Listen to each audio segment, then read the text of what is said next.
Sandra had just started working 2 days ago. It was not an easy job, but she was happy to have it. She had been looking for work for a long time, and now that she found one, she wanted to do her best. That morning the sky was dark, and the air was cold. Heavy rain poured down, making the roads wet and slippery. Sandra held her small umbrella tightly as she hurried to work. She could not afford to be late. As she walked, she saw something that made her stop.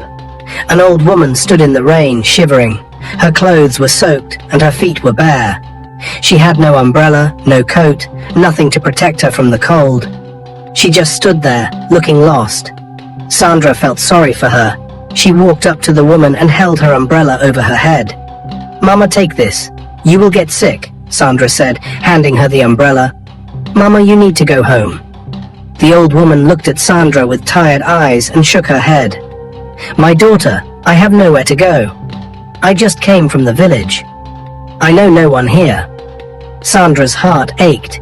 She reached into her pocket and brought out the little money she had. It was not much, but it was all she had for the day.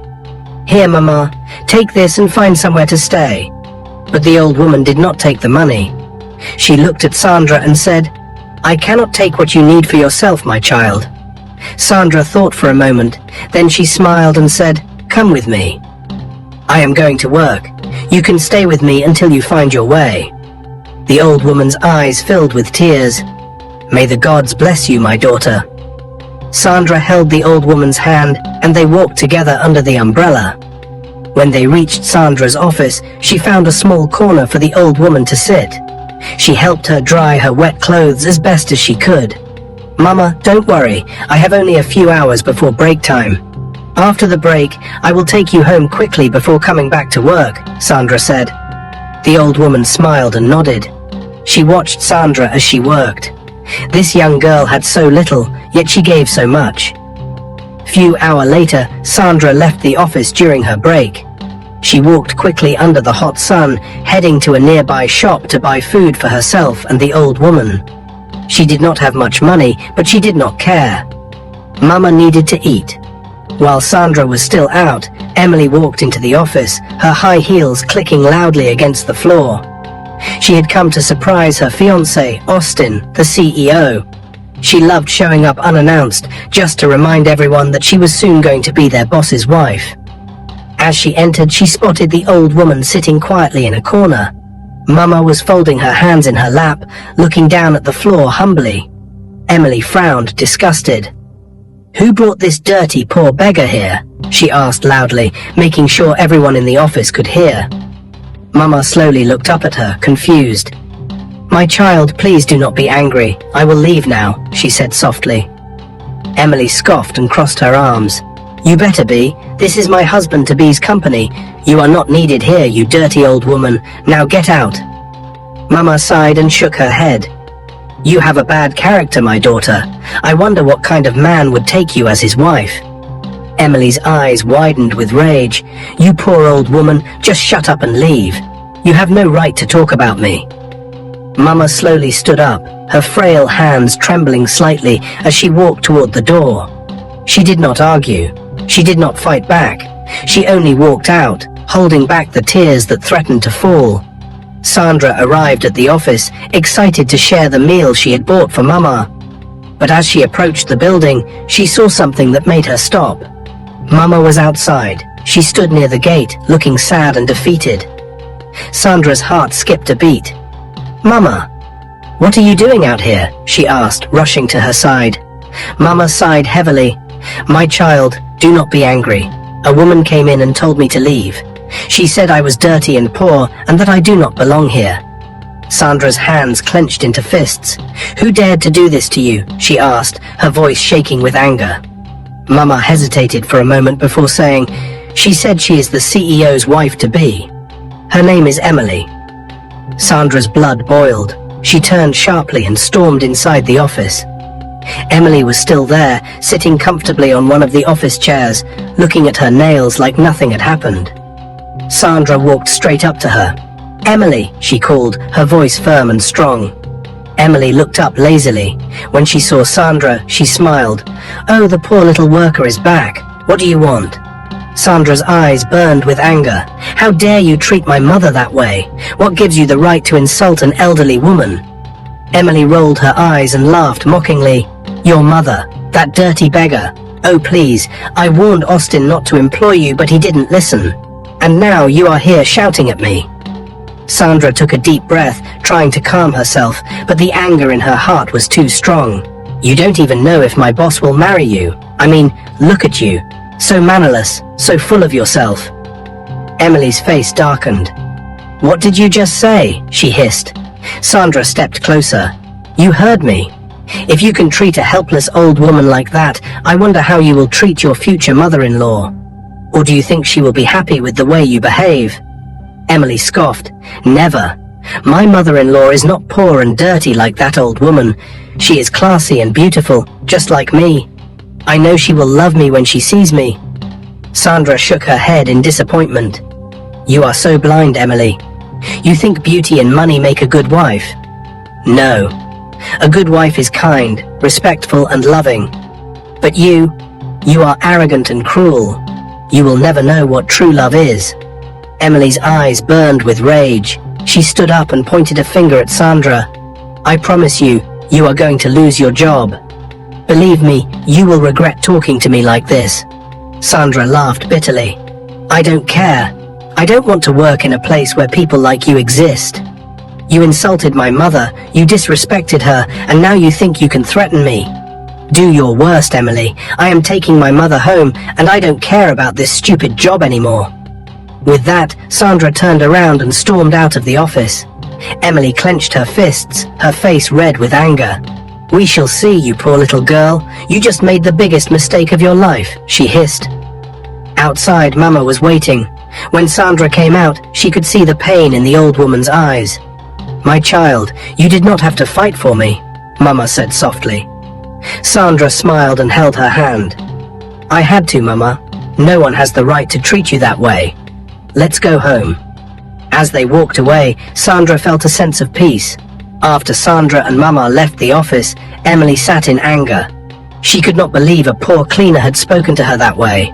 Her hands shook as she picked up her phone and called her fiancé, Austin. The moment he answered, she pretended to cry. "Austin, something terrible just happened," she sobbed. Austin sounded worried. "Emily, what's wrong? Are you okay?" "No, I'm not okay," Emily cried louder. "Sandra brought some of her street friends to the office. They insulted me and they tried to beat me up. I was so scared." Austin was shocked. "What? Sandra did that?" "Yes," Emily lied. "She even said she doesn't care about her job and walked out like she owns the place." Austin sighed, rubbing his forehead. "I will handle it, Emily. Just go home and rest." Emily smiled to herself. "Okay, baby, please deal with her. She deserves it." After the call ended, Emily leaned back in her chair. "Let's see how you survive this, Sandra," she whispered.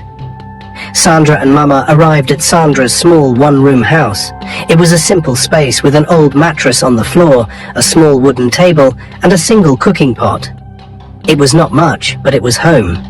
Sandra helped Mama sit on the mattress and handed her a cup of water. "Mama, I know this place is small, but you can stay here with me as long as you want." Mama smiled warmly. "My child, a house is not about size. It is about the love inside. And I can see you have a kind heart." Sandra smiled back and began serving the food she had bought earlier.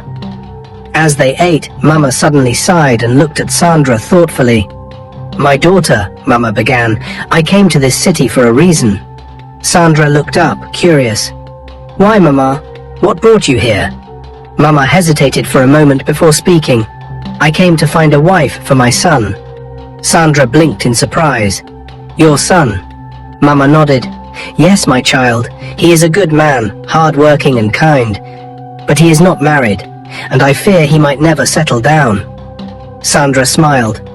"That is a mother's worry, Mama. I am sure he will find a wife when the time is right." Mama held Sandra's hands gently. "That is why I want you to be his wife." Sandra's eyes widened. She almost choked on her food. "What? Me?" Mama nodded, smiling. "Yes, my daughter. From the moment I met you, I knew you were special. You are kind, respectful, and hard-working. You will make a good wife for my son." Sandra was speechless. She had not expected this at all. She looked at Mama, who was staring at her with hope in her eyes. After a moment, Sandra sighed and said, "Okay, Mama. But I have to see him first. We need to know each other before talking about marriage." Mama beamed with happiness. "That is fair, my daughter, but I must tell you something first." Sandra tilted her head. "What is it, Mama?" Mama hesitated before speaking. "My son has no money. He is not wealthy, but he is very hardworking, very brilliant, and also very handsome." Sandra let out a small laugh. "Mama, stop praising your son too much. Let me see him first before you sell him to me like a market woman." Mama laughed happily. "Okay, my child, you will see him soon." Sandra smiled and shook her head. She did not know what to expect, but she was curious. Just as Sandra and Mama finished their meal, Sandra's phone rang. She picked it up and looked at the screen. It was an unknown number. She hesitated for a moment before answering. "Hello, good evening." A deep male voice came from the other end. "Is this Sandra?" Sandra sat up straight. "Yes, sir. Who is this, please?" The voice became sharp and angry. "This is Austin Williams, the CEO of the company where you worked until today." Sandra's heart skipped a beat. This was her boss. She had never met him before. She had only spoken to him once over the phone on the day she was hired. He had been away on a business trip and had left his managers in charge. "Sir, good evening," Sandra said cautiously, but Austin was in no mood for greetings. "Sandra, how dare you? How dare you bring strangers into my office and beat up my fiancé with your street friends? Who gave you the right to cause such trouble in my company?" Sandra's eyes widened in shock. She felt her chest tighten. "Sir, that's not what happened. I swear I never brought anyone into the office to fight. I only helped an old woman who had nowhere to go. She was sitting quietly, not disturbing anyone, but your fiancé insulted her and told her to leave." Austin scoffed. "So you are saying Emily is lying?" Sandra sighed. "Sir, I am telling you the truth. I would never fight in an office where I work. Your fiancé was rude to an old woman. When I came back from my break, I saw the woman standing outside, and when she told me what happened, I went in to ask Emily why she treated her like that. I only defended her, sir. That's all." Austin was silent for a moment, then he said coldly, "You should have called me. You should have waited for me to come back and handle the issue myself." Sandra frowned. "Sir, you were not around, and I did not think helping an old woman was something that needed permission. Would you have preferred that I let your fiancé insult her and do nothing?" Austin ignored her question. "Sandra, you are new in the company. You have only been there for 2 days, and you have already started bringing people in. That is unprofessional." Sandra was getting frustrated. "Sir, I did not bring a crowd. It was just one helpless woman, and she wasn't even disturbing anyone." Austin sighed. "It doesn't matter. Emily said she will leave me if I don't sack you, and I cannot lose my fiancé over a worker I barely know." Sandra felt a sharp pain in her chest. So this was the kind of man he was. A man who let his girlfriend control him. She let out a bitter laugh. "Sir, with all due respect, I am not surprised. I expected this from you." Austin was silent. Sandra continued, her voice firm. "I may have only worked for 2 days, but I have already seen the kind of man you are. You are a woman rapper, sir. A grown man who cannot make decisions for himself." Austin's breath hitched. "What did you just say?" Sandra shook her head. "You heard me, sir. And you know what?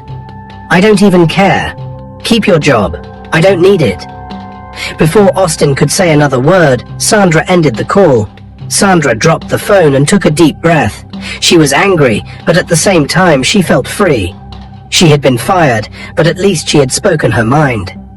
Mama, who had been watching her closely, placed a gentle hand on her shoulder. "My child, what is wrong? Who called you?" Sandra forced a smile. "Mama, it was my boss. He fired me." Mama gasped, her face filled with guilt. "Because of me?" Sandra sighed and nodded. "Yes, Mama. Emily lied to him, saying I brought people to beat her up, and he believed her. He said his fiancé would leave him if he didn't fire me. Mama's face dropped. "Oh, my child, I am so sorry. I am the reason you lost your job." Sandra shook her head quickly. "No, Mama, don't think that way. If I lost my job for standing up for you, then I have no regrets. I will find another one soon." Mama sighed deeply. "I feel so bad, my child. You are too good to suffer like this." Sandra smiled. "Don't worry, Mama. Jobs come and go, but what matters is doing the right thing. I have no regrets." Mama held her hands. "May the heavens bless you, my daughter. You will never lack in life." Sandra smiled, but deep inside she knew she had to find another job quickly. She had bills to pay, and now she had Mama to take care of too. Sandra and Mama sat in silence. Sandra was still thinking about how Austin had fired her so easily, while Mama seemed deep in her own thoughts. Suddenly, Mama's phone rang. Sandra turned sharply, surprised. She had never paid attention to Mama's phone before, but now that it was ringing, she noticed it was a very expensive smartphone. The latest model. Mama picked up the call quickly. Her voice was calm as she spoke. A deep male voice came from the other end, calling her Mama and telling her he had just returned from a trip. He asked her to come home because he wanted to see her. He sounded weak, and Mama's face changed slightly. She asked if he was okay, and he sighed before saying he was not feeling too well. Mama assured him she would come the next day and told him to rest. The call ended, and Mama slowly placed the phone back in her lap. Sandra, who had been quietly observing, asked who had called her. Mama smiled and said it was her son. Sandra was surprised. Mama explained that her son had just returned from his trip and had asked her to come home. He was sick, and he wanted to see her. Sandra became worried and told Mama she would go with her to see him. Mama refused, saying there was no need to worry and that she would call Sandra to come over soon. Sandra sat quietly for a moment, then looked at the phone again. It was too expensive for someone who had just arrived from the village with nothing. She asked Mama how she got such an expensive phone. Mama blinked quickly before laughing nervously. She explained that there was no constant electricity in her street, and she loved watching one particular daily TV show. Because of that, her son had used his savings to buy her the phone so she could watch it any time, even when there was no light. Sandra listened carefully before letting out a small laugh. She said Mama's son must really love her to buy such an expensive phone just for a TV show. Mama smiled proudly and said her son was very thoughtful. She told Sandra again that she would like him when she met him. Sandra shook her head playfully and told Mama to let her see the man first before matchmaking her with him. Mama grinned and told Sandra that her son was hard-working, brilliant, and very handsome. Sandra laughed again and told Mama to stop praising her son too much. She said jokingly that Mama was selling him like a market woman. The next morning, Mama woke up early and prepared to leave. Sandra helped her pack a small bag. She hugged Mama tightly and told her to call when she arrived. Mama smiled and assured her she would. Sandra watched as Mama walked away, feeling a strange sense of curiosity. Mama arrived at her son's house, still wearing her old village clothes. The journey had been long and she was tired, but her heart was filled with hope. She had not seen her son in months, and now she was finally here to meet him again. She stood at the gate waiting. The tall iron gate of the mansion looked intimidating, and the security men watched her with suspicion. One of the gatemen, a young man with a thick voice, walked toward her. He looked at her from head to toe, his eyes filled with doubt. He turned and spoke into his walkie-talkie, telling someone inside the house that there was an old, dirty woman at the gate asking to see the boss. There was silence for a moment, then the walkie-talkie crackled again, and a sharp female voice came through. The gate swung open, and Emily stepped out. She was dressed in a tight designer gown and high heels, her face filled with irritation. The moment she saw Mama standing there, her expression turned into pure anger. Emily crossed her arms and scoffed. Her voice was sharp and filled with disgust. She looked at Mama like she was looking at something worthless. "You again? You old foolish woman, what are you doing here?" Mama stood tall despite her tiredness. Her eyes burned with anger. Her voice was firm as she spoke. "You stupid mannerless girl, I am here to see my son." Emily threw her head back and laughed loudly. Her laughter was filled with mockery. She pointed at Mama, shaking her head. "Your son, who you must be foolish and blind. I think you are going crazy, old woman. You missed your way to your miserable son's house." Mama's face remained calm, but inside she was boiling, her hands clenched into fists. Emily stepped closer, lowering her voice but keeping the mockery in her tone. "Or did my village people send you to stalk me in the city? Let me tell you now, you will not succeed. You are wasting your time." Emily flipped her hair back and turned around, walking back into the house. Her heels clicked against the pavement, a sign of her arrogance. As she reached the door, she turned one last time. "Never come close to my husband's house again. You are not wanted here." The door slammed shut. Mama stood there, frozen. She felt anger, sadness, and frustration all at once. Her heart pounded in her chest. She had traveled all this way just to be insulted like this. Her hands shook as she pulled out her phone and dialed her son's number. The moment he picked up, she did not waste time. Her voice was strong, but there was pain in it. "Come home now, I am at your gate, and I have never been so insulted in my life." Her son's voice on the other end was calm but urgent. "Mama, calm down. I am on my way to the house." Mama took a deep breath, but the pain in her heart remained. Minutes later, Austin's car screeched to a stop in front of his house. He stepped out in a hurry, his heart pounding. He had rushed back as soon as his mother called him. The moment he saw her standing outside, dressed in her old village clothes, he was shocked. His mother, the woman who had sacrificed everything for him, was standing at his gate, looking tired and frustrated. She was wearing dirty clothes. He could not believe it. His mother should never have been treated this way. He rushed to her side, his face filled with concern. "Mama, what happened? Why are you standing out here dressed like this?" Mama let out a heavy sigh. She placed a gentle hand on his shoulder, her eyes filled with disappointment. "My son, I came to your company earlier today. I disguised myself because I wanted to test your wife-to-be. You have spoken so highly of her, and I wanted to see for myself if she was truly a good woman. Unfortunately, she failed so terribly." Austin's expression darkened. He was so angry. "Mama, what are you saying? What happened?" Mama took a deep breath and continued, "I was sitting quietly in your office. A kind young girl named Sandra helped me. She gave me her umbrella. She took me to work with her so that I would not be stranded in the rain. She fed me and treated me like a human being. But when Emily saw me, she insulted me. She threw me out of your office like I was nothing. She told me to leave and never return.